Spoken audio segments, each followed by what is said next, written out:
come to the concluding chapter of the book, Evolutionary Religion.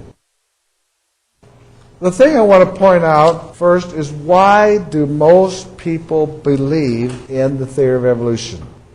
If you're at work, and many are working secular jobs, and you will encounter people who believe in the theory of evolution. Are they all devils? No. Why do most believe in evolution? They were taught it in high schools, in colleges. They were taught it when they walked through the museums and read the descriptions on the displays. They are bombarded daily in the media. And they've been taught it by people who they have some respect for. It's not a bad thing to have respect for your teachers, being intelligent people, people who have studied, and teachers who believe in evolution. So they're taught it as scientific fact.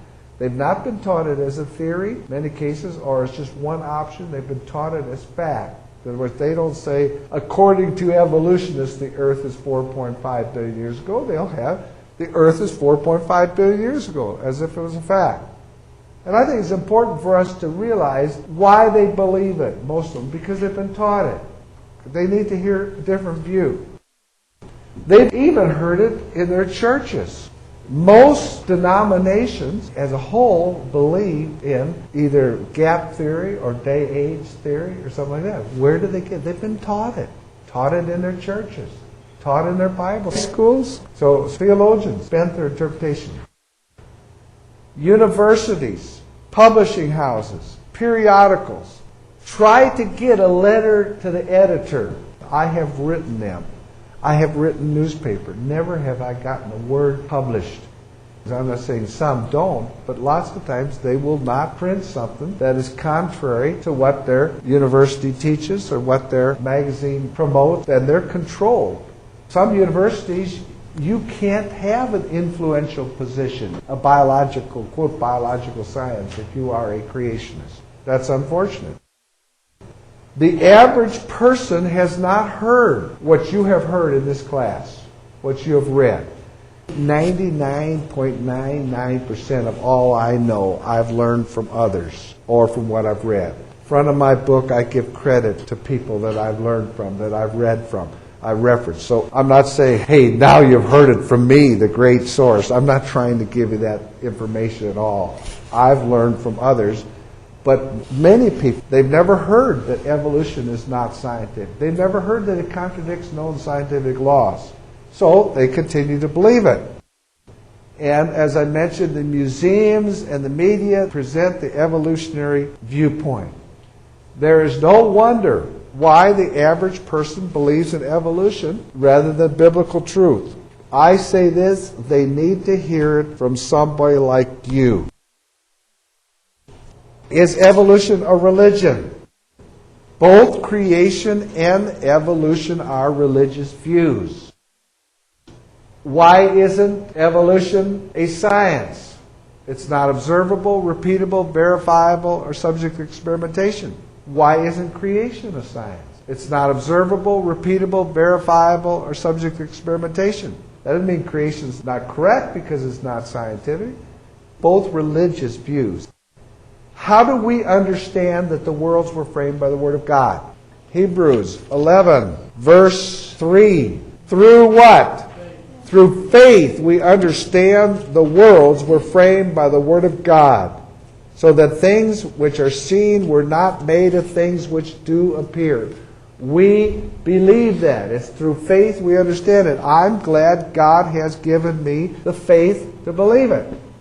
It's not an issue of science versus religion, as they would try to propose. They'll try to propose you cannot teach creation in school because it's religion. You can teach evolution because it's scientific. That's false. Creation is religious. Evolution is religious. Both require faith. So the choice becomes a matter of faith. One person was asked, why don't you believe in evolution? He said, I don't have enough faith to believe in evolution.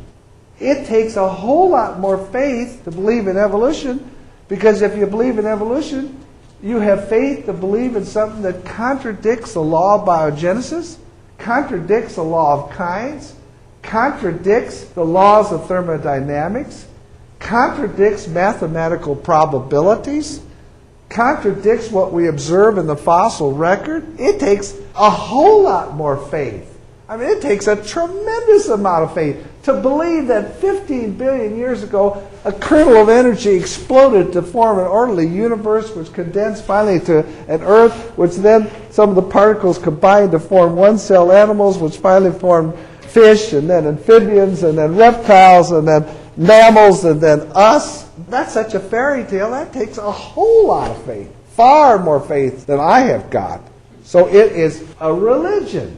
It's a state-supported religion because our government is supporting it, the ideas and the museums, space programs, and so forth. So evolution is no more scientific and no less religious than creation. And it is amazing that evolutionists have a zeal for propagating their ideas. Sometimes such a zeal that puts us Christians to shame. To them, evolution is the God that they worship. Why do some people who do hear what you've heard, who have been exposed to the God of creation, why don't they embrace creation? Some are afraid of what others would think. Some are afraid to declare their faith for fear that they'd lose their jobs in certain positions in universities and so forth. And I might say that some of these educational organizations put tremendous pressure. Let me read some from a brochure put out by the National Center for Science Education. Sounds like a good organization. National Center for Science Education. The title of this brochure was called Keeping Creationism Out of Education. And listen to some of the quotes.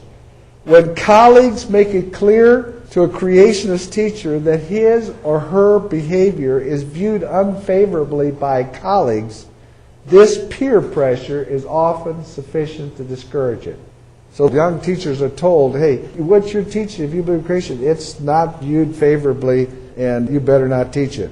Then another quote, point out to the teacher that the scientific establishment is firmly on the side of evolution. That's true. So they again put the peer pressure not to do it. Here's another quote. The job of the teacher is to present the consensus of the discipline. In other words, continue to perpetuate ideas that may not be true even if it's the consensus of the discipline. Isn't that awful? I thought we were to present truth, not the consensus. I'm old enough now at 65, I'm not worried about the consensus and what other people think. I want to present what I think is truth. Whether it's popular, whether I lose jobs or whatever it is, I want to present what I think is the truth in the Word of God. And then here's another quote. Although the teacher may believe creationism is scientifically respectable, no one else does. That's a lie. And it is his or her responsibility to present state-of-the-art evidence. I think that's true. You should present state-of-the-art evidence. But they don't have any evidence. So that's one reason why some, after hearing the truth, will still do it. They're afraid of others would think. Another is some, when they come to the conclusion or are shown to be a creator, they do not want to believe that. Because if there's a creator, the creator has a right to set rules. Just like a parent has right to set the rules. But if there was a married person in here and you had children, you have a right to set rules and you have a right to correct your child who disobeys the rules. The creator has set the rules. The book of rules, the manufacturer's instructions are in the Word of God. That awareness of a personal creator and personal responsibility to their creator is an unacceptable idea to some people. So they try to dismiss that from their ideas. See a painting, logic tells you there must have been an artist, but they don't want to do it. The Bible calls this type of people willingly ignorant. They willingly, purposely don't want to believe something because of the consequences of that. If God created them, He has a right to punish them for their sins. The Bible talks about the potter and the clay. Doesn't the potter have the right to make the clay the way he wants to? Can the clay say to the potter, why are you making me thus? So if God created people, He has a right to punish them if they disobey. I thank God who's created a plan of salvation. I want to obey him. Because if I obey him and live for him, I'm going to be blessed. If I was to summarize the Old Testament, particularly in one sentence, I would say it's this: obey God and be blessed, disobey and be cursed. You just read through the whole Old Testament. That's the type of thing. And I think the New Testament would be that way too. When Solomon wrapped up his book of Ecclesiastes, he said, let's hear the whole conclusion of God. Fear God and keep his commandments. This is the whole duty of man. I will tell you, if you'll follow God's book, your life is going to be blessed. People have disobeyed and their lives have been messed up because they've disobeyed. You've seen it happen in your own observation of people who have disobeyed God and have messed up their lives completely. Can a Christian be an evolutionist? Is it such a thing that a Christian can be an evolutionist? I think you've got to define terms. I define a Christian as one who believes and obeys the teachings of Jesus Christ. Not just believes it, but obeys it. And by the way, Jesus believed in creation. Jesus said, have you not read in the beginning God made them male and female? He believed in creation. He referred to Noah's flood. He believed in Lot. And the Bible teaches by him were all things created that are in heaven and the earth. So a Christian is one who believes the Genesis account as well as the rest of the Bible. That's what a Christian is. How about an evolutionist? These are some quotes to show you what evolutionists say. In the evolutionary pattern of thought, there's no longer either need or room for the supernatural.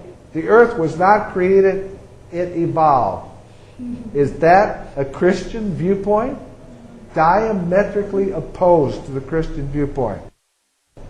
Professor William Provine of Cornell University, leading historian in science, he said this: in order for people to retain their religious belief and accept evolution, they have to check their brains at the church house door.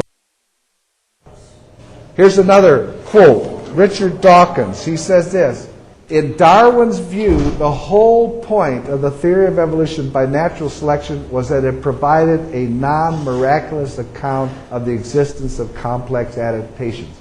Big words, simplify. The whole point of Darwin's theory was to try to give an explanation, a natural explanation for the original things, without God, without a supernatural. Can a Christian be an evolutionist? Not believe in these kind of ideas. Douglas Fukuyama stated the human species was not designed, has no purpose, is the product of mere mechanical mechanisms. Were you designed? Do you have a purpose? Yes. And as I mentioned earlier, if they could get you to think that you're just a product of evolution, you're nothing more than an empty can of sausage, something that gets you to commit suicide, all sorts of things. No, I've got a purpose. I know what my purpose is. I want to fulfill my purpose. I want to write the things I want to write. I want to accomplish that.